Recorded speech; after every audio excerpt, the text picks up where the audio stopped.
traditional lands at Rural Roads. So at Rural Roads University, we acknowledge that the campus is located on the lands of the Lekwungen peoples, the Songhees and the Esquimalt First Nations. Of course, it's with gratitude that we live, learn, and work here, where the past, present, and future of Indigenous and non-Indigenous students, faculty, and staff come together. So thank you all so much for joining us here today. And of course, folks, the reason that we're here, we are going to chat about and discover our MA in Intercultural and International Communication here, joined by my fabulous co-host, Dr. Zhenyi Li, who's a program head for the blended program and the school director for the School of Communication and Culture, and Deniz Unsal, who's an associate professor and the program head for the on-campus program. So delightful to be here with you both. My name's Ariana. I'm an education specialist here at Rural Roads University in student recruitment. So I'm always pleased when I can co-host with these wonderful people. And just a quick agenda here today, folks. We'll do a brief overview of the Rural Roads experience. We'll do a little program overview so you can get kind of a feel for the program, both versions of the program. And then we also have some information on admissions and how to apply. And then any time for questions at the end. But if you have any questions, feel free to ask them throughout the session too.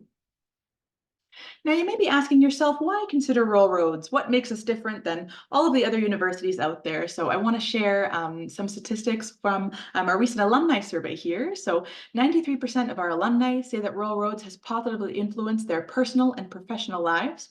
92% say that they felt supported by staff and faculty. 90% that we provided them with the tools and knowledge required for a leadership role in the workplace. And 89% say that we provided them with the tools and knowledge needed to be innovative in the workplace. So very good statistics there for you. And then I also want to introduce our space. If you have not seen it yet, we have some beautiful photos. You might recognize that building to the top left. That's our Hatley Castle. That's a very famous movie set. So films like X-Men and Deadpool have been filmed there, and many others are constantly being filmed there all the time as well. We also have a variety of gardens and green space. So we have a photo of our Japanese garden just to the right of that. To the bottom left, we have a photo of our Esquimalt Lagoon. That's a migratory bird sanctuary that we have here on campus. And then we've also been doing our online and blended learning styles for well over 25 years now. So that's an homage in the bottom right there. And we're also happy to be an Ashoka U certified Changemaker campus. And this Changemaker education is an innovative approach to education that prepares students as they address world problems, encourage others, and act for the good of all. And at this point, I will pass it off to Zhenyi, who will give us some program information. Start us off here. Thank you. Thank you, everyone. I'm really happy we have the opportunity to introduce our MA Intercultural and International Communication program to you. We can move on to the next slide, which basically is the guideline for us to organize this 36 credit program. First of all, we very much emphasize its a flexible structure to accommodate everyone's need to learn with us, along with balancing your work and the life while you are studying with us. So the design of our program schedule, we basically split the courses, divided courses into modules, and Deniz will tell you more about the modules and the courses soon. And all the modules and courses are interconnected, but you can take each module one after another, and they are stackable.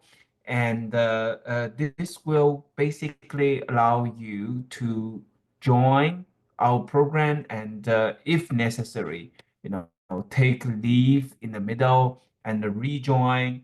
And as I said, all the modules are stackable. After you complete 5 modules, you actually can obtain our degree. So that's the foundational design. And also, in each of the module, we will have one course very much theory-oriented, another course very much practice-oriented, and that can balance your learning pace and also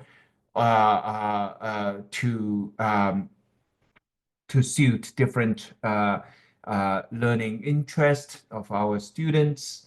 And then we very much emphasize experiential learning so that we welcome all the students, joining our experiential learning assignments, and so that you will never feel like, okay, we are kind of put ourselves into a box and just to study whatever the textbooks tells us.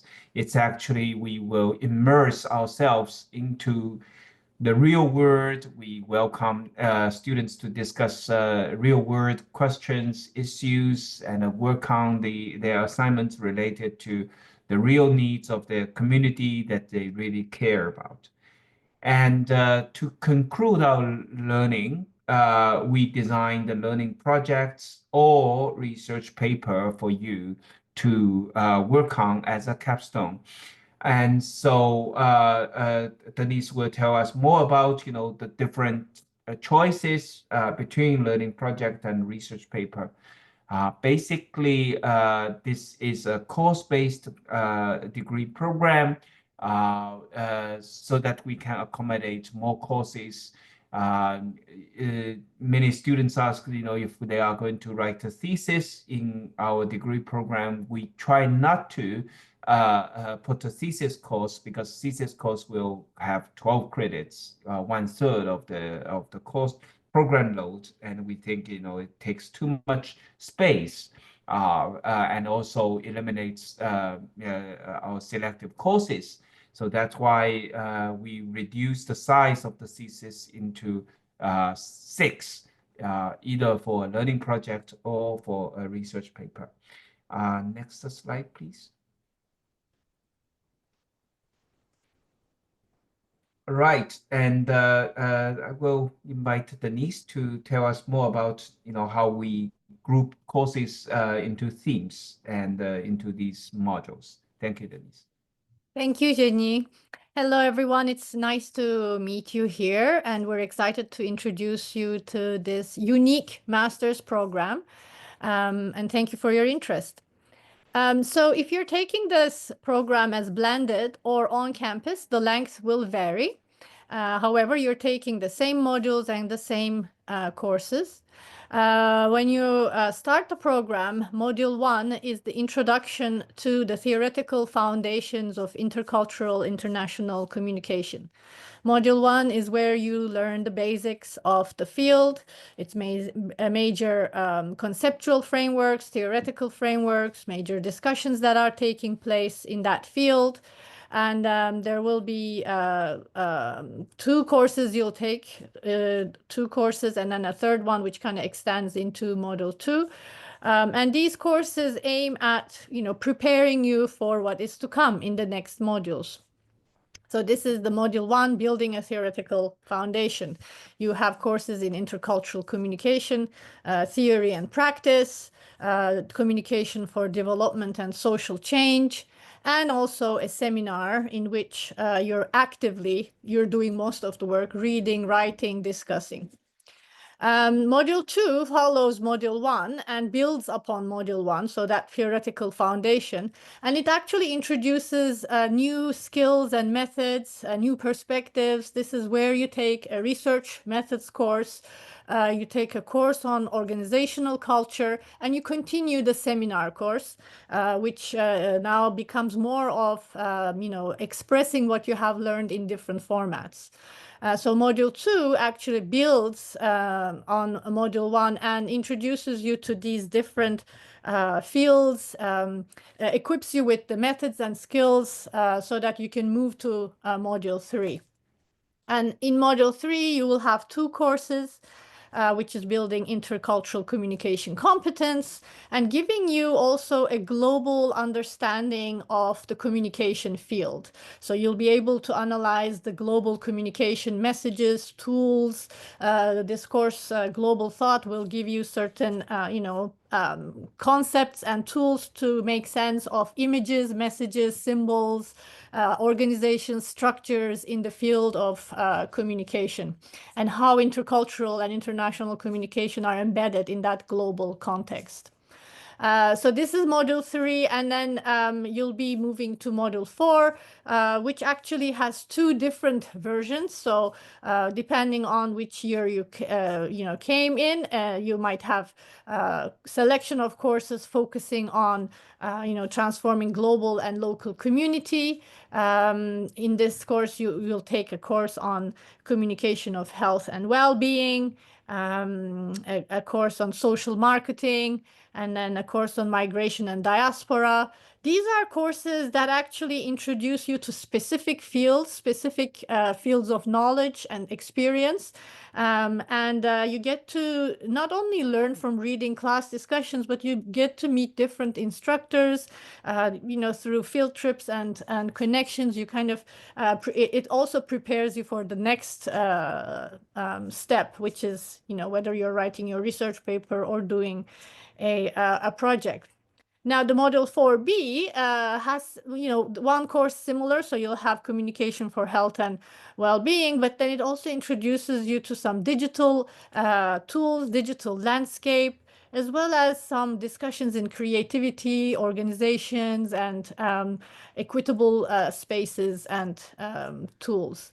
So module 4 is kind of your last step before you embark on your journey of writing a research paper or creating a project and implementing it. And that is, so the year 2 anchor, what you see on the screen, 660 and 670, you make a choice. Do you want to write a research paper? So do a research, collect data, analyze. And this is mostly based on secondary research, but you can do a small size, first-hand research as well, interview people. If you want to go to that direction, you engage in writing a research paper. If you want to do more practical things, then we advise you to find an organization. This can be a local organization, or, if you're somewhere else, a real organization, and understand the communication needs of that organization and develop a project with them, for them, like an external consultant in education, in training. And, this requires also some research. You need to understand the organization, what they need, and kind of, develop a project, a communication project, a campaign, a training series, or, some other communication tools. And, in communication with this organization, it has to be a real, a realistic project. You can develop and maybe implement it. So the program gives you at the end these 2 options. You can go research paper direction, or you can go to a more practical applied direction. And the modules, the courses you take, kind of prepare you step by step to this final stage. So it's a kind of opportunity to put everything you've learned into practice. Okay, let's move to the next one. Or maybe, Zhenyi, do you have any specific points here? No, let's continue. Yeah. Okay, so here we have year 1 courses I mentioned. These are all kind of distributed in the modules. The intercultural theory and practice. This is your introduction to the field. And then communication for development and social change. It kind of brings you different case studies and how you would analyze and respond to certain developments and, develop messages for them. Organizational communication, culture and development, teaches you all kinds of ways, like looking at organizational structures, the culture in the organizations, and how you develop a communication strategy, how you manage crisis management. And then communication research methods is, of course, kind of, your core to learn how to do research in the field of communication. And this can be very diverse because communication itself is very diverse. So, it's not just doing library research. You might be doing all kinds of things. Global thought and communication, again, introduces you to how to read these global communication messages, how to understand how the landscape of global communication is working today, all the structures, relations, networks, and kind of equips you with all that tools and concepts to make sense of it. Intercultural communication competence. This is a very lively area. So you will learn a lot about what are the competencies, what it requires to become culturally competent, and how are they assessed actually, how to develop these assessments, how to make sense of these assessments and their outcomes. Many organizations today use assessments to understand where their employees are, to be able to support them so that they can work in multicultural teams, they can work internationally or at local community level even. Okay, the postgraduate seminar in intercultural settings is a longer course. So it takes, where the other ones take about 3 months, this one, it kind of extends 2 modules. It builds slowly skills in writing, understanding the field, developing certain ideas, arguments, and it kind of, allows the students space to read, reflect, discuss, rewrite, and then also produce what they have developed in terms of their learning in different formats, not just writing, but maybe videos or podcasts or posters or visual communication. So it's a course which allows you to think, write, and produce, express what you've learned in different formats. Okay, let's look at the year 2 courses now. This is again, this kind of corresponds to the last module where you're focusing on very specific fields. So communication in the health field, how we all went through pandemic and welfare. We on all these kind of taught us how important it is how to communicate in healthcare.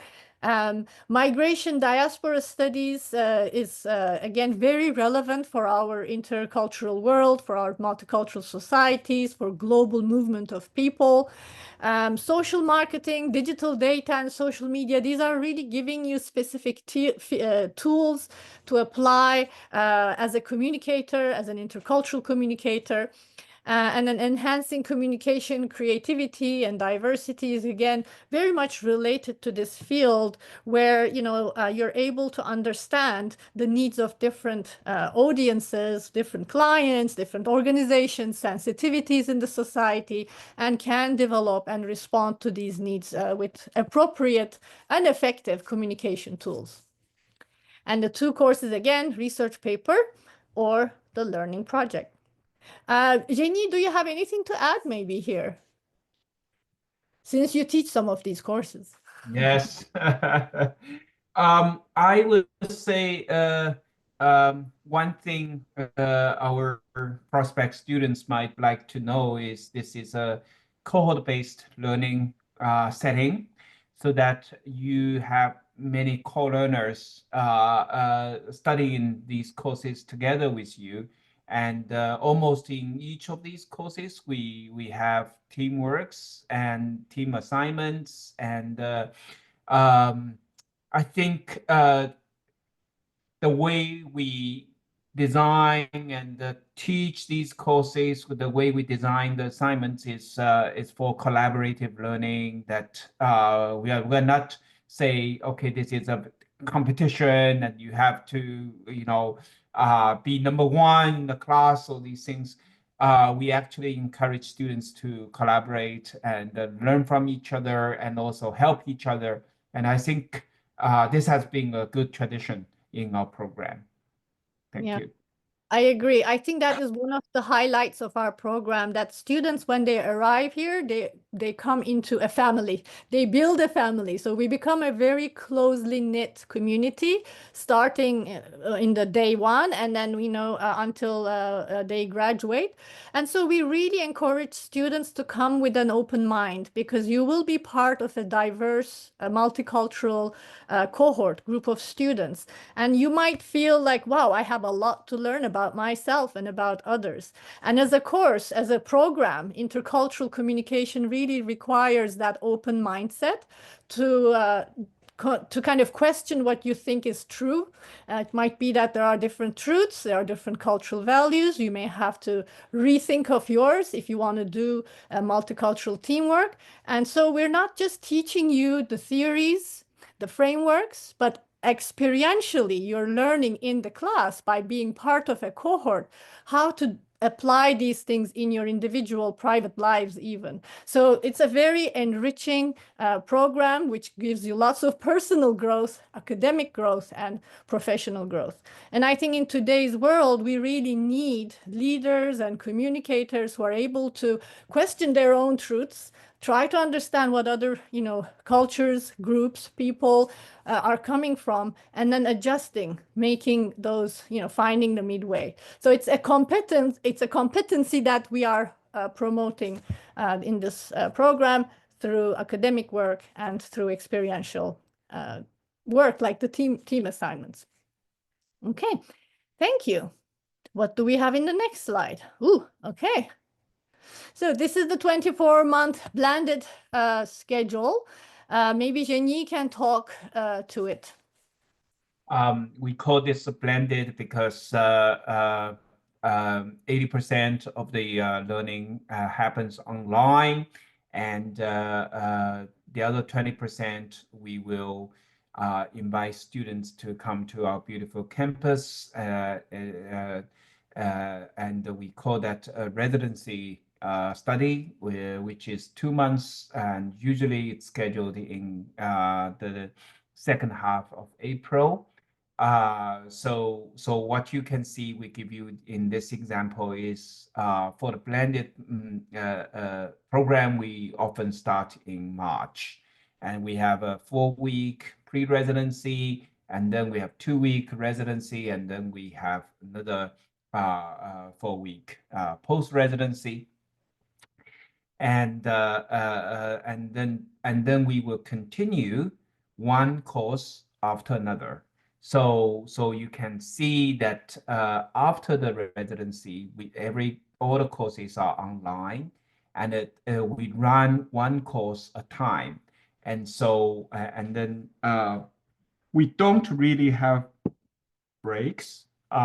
We sometimes offer a week for you to transit from one course to another, and so there's not really kind of any kind of traditional holidays or observed. Basically, it's a 2-year continuous learning, and if you don't need to take any break leave from the program, usually you will finish everything also in March, and then join our June convocation when you obtain your degree. So that's a typical 24 months blended. And let's continue with the on-campus. I think next slide, please. Yes, Deniz, back to you. Thank you, Zhenyi. So the on-campus version of MAIC is 18 months. You start in September, and then you finish a year later in March, April. So, and there's no break. There's only the Christmas, New Year's break for a couple of weeks. But that's not, that's a break for the university. But there are no other official holidays, winter breaks, or summer breaks. It's basically 18-month continuous study. This allows us to have everyone on campus and, bonded together. Students usually, develop really strong ties with each other, not only for friendships, but also helps them a lot with their academic work. And you can see here how the modules are divided. So one module ends and then the other module starts. It's quite, vigorous program with courses, fieldworks, guest speakers. There's networking events for, different career paths, or for if you're interested in doing a project also. So these are the courses, but when you come on campus, you'll see that in addition to courses, there are some extracurricular activities to introduce students to different organizations, platforms, networks in Victoria and in BC. Okay, what is next? The graduate certificate. Zhenyi, would you like to talk to this? Sure. We actually can move to the next slide. I think It's the graduate certificate. It's basically the first 3 courses in our program, and you can see the same course names and numbers, and it takes 3 months for you to complete that in a blended model. You have the same pre-residency, residency, and the post-residency. And this basically means, if you think 2-year commitment is too long, and also you're not very much sure if this is the master's degree you like to pursue, you like to try it, and so we recognize the need for some of our students, and but you don't want to just take some courses without any certification, and so that's why we scheduled it as a graduate certificate. You have 9 credits and a graduate certificate when you successfully complete the study with us, and then it's completely transferable to our full master's degree program. So if later, after a year or after 2 years or after many years, you like to continue to finish the remainder courses and obtain a master's degree, it's very much welcome. And but if you think, okay, you studied the 3 courses in our program and you like to continue with other master's degree program at Royal Roads, it's also possible. And other master's program, they can articulate credits from our courses and help you to prepare a completion plan, and you will join them. And so this gives you more flexibility. And in our past experience, we have students join us just for the first 3 courses, but then they converted to a full program. They don't really need to do repeat the paperwork for their application, because we already have their application files, and so it's possible. I'm not sure for today's participants if you are familiar with Victoria. We have a Butchart Gardens, and it's the same system. You can buy a one-time entrance ticket, but then if you think, okay, that's a lot of fun and you like to convert to an annual pass, and so you actually won't lose anything. You don't need to pay the full price for the annual pass, but you can have your entrance ticket credited to your annual pass. And this is the same thing. You get some credits from our course program, and then you say, okay, I like the full program. Then you are not wasting your time or your money. It's completely convertible. Okay.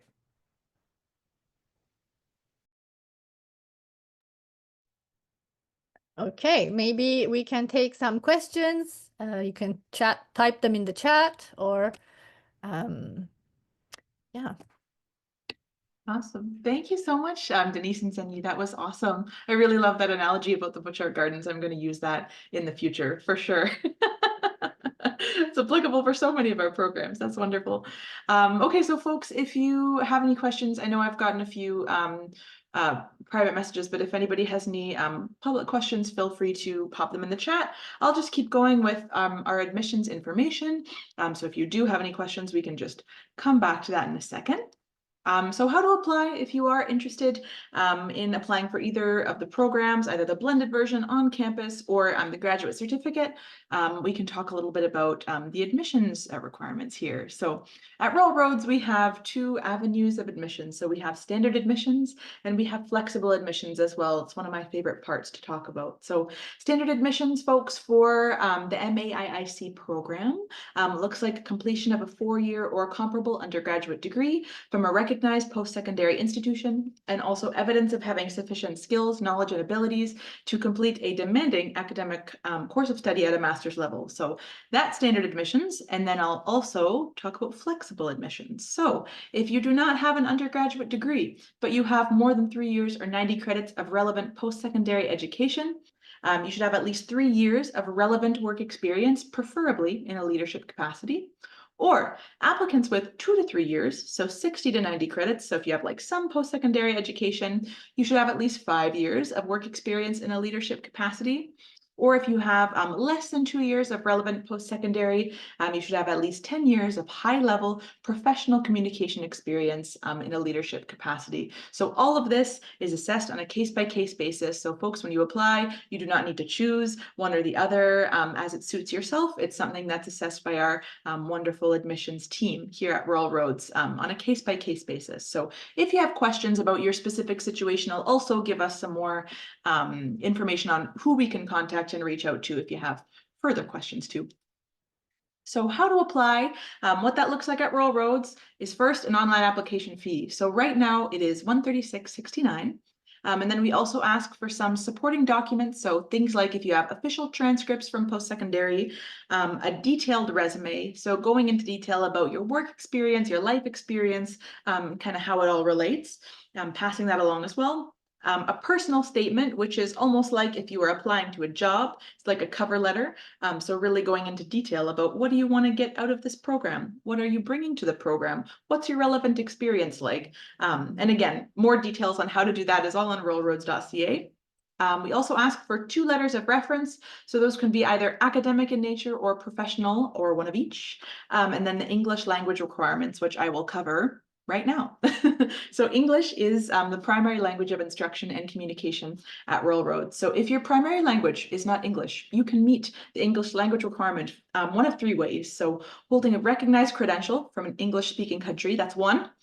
Submitting an official English language proficiency test score report, that's always hard to pronounce for me, and completing one of our Global Learning and Language Center programs is also a way to ensure your proficiency. So all that, you'll see the link for that's on the screen, just English language requirements at ruralroads.ca. You can check that out. And some key dates, we have several. So if you are looking at either the master's program, whether it's the on-campus or the blended, or you want to do the graduate certificate, get your trial pass to Pajara Gardens maybe, we have the on-campus dates. So that's looking like September 6th, 2026. And the application deadline for that is March 7th, 2026. For the blended version, it's March 2nd, 2026. The application deadline, December 2nd, 2025. For the graduate certificate in strategic global communication, on campus, the start date is September 8th, 2025, and the application deadline, June 8th, 2025. For the blended version, the date is March 2nd, 2026, and the application deadline is December 2nd, 2025. And there's also those services that I was just briefly mentioning that are available to you. So if you are looking, folks, for financial aid and awards and you want to explore those financial resources, so things like loans, bursaries, scholarships, other awards, student research things, other funding or emergency funding, it's available to you at ruralroads.ca. You can check it out. And we have our wonderful friends in enrollment services, so they can be reached if you have questions about your specific application or something that you're not sure about. Please just reach out. It's learn.more@ruralroads.ca. Super easy to remember. I'll include that in the follow-up email as well. Or if you want a phone call, you can also call them. If you're local, there's a phone number on the screen, or toll free if you're in North America as well. You can also set up like a virtual meeting on Zoom, which is fantastic if you want to chat kind of more face-to-face or virtually face-to-face. And they can really help you narrow down program options, answer questions about your application, or they can connect you with program heads, students, alumni, all of that good stuff. And I see no questions, folks, in the chat. So at this point, I will say thank you from myself, but I'll also just pass it off to Deniz and Zhenyi. Do you have any last things to mention or say before we sign off today? I'm good. Yeah. Yeah, me too. I see that somebody's already accepted and started master's degree. Ooh, okay. So Nice.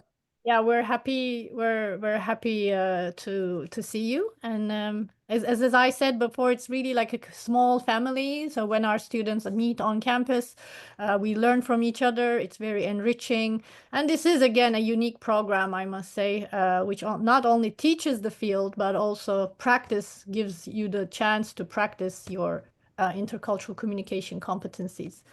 So exciting. Thank you.